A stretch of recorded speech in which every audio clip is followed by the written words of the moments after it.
twanze twirasire yuko abarundi bashobora kuvugwa, bashobora kurya, bashobora kuja kw'ishuri, ibindi bica biza vyiyongerako.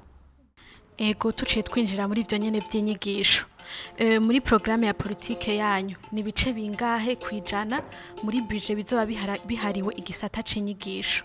Muri ivyo bice n'uburyo nibihe bisata bitatu biza imbere y'ibindi muri ubwo buryo buzoba butegekanijwe havuyemo imishahara? Ubwa mbere twifuza icambere uburyo bwa mbere n'uburimyi n'ubworozi. Igice ca kabiri n'amagara y'abantu. Igice ca gatatu ni education, kwigisha kwaruka. Nivyo bisata bitatu bifise dufatirako kuko abantu bari barashobora kugira amagara meza. Bamaze kugira amagara meza bagiye kw'ishuri ibintu bicagenda neza.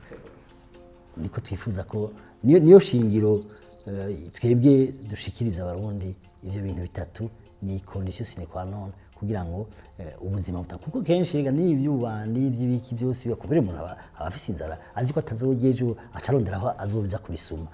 Twanze twirasire yuko abarundi bashobora kuvugwa, bashobora kurya, bashobora kuja kw'ishuri, ibindi bica biza vyiyongerako. Aho nyene mbega nyene ico gisata c'inyigisho mwe mutegekanya kuzogiha igice kingana gute? Igice no kuvuga kuvyerekeye kwijana muri budget amafaranga akoreshwa mu gihugu. Twebwe bivana nti uko twiyumvira nuko twebwe omwe nk'ibice 20 kwijana vyoja mu burimi. Hanyuma ibindi vy'ugwaruka twofata urugero turi kuno munsi tukarugwizako na gatatu. Nk'abataruzi mu badomekera ko mukaga ati nibi bice. Nuko muje gutya ntabiteguye bisanzwe twebwe ndiko ndaraba nka education twoyiha nk'ibice nka 15%.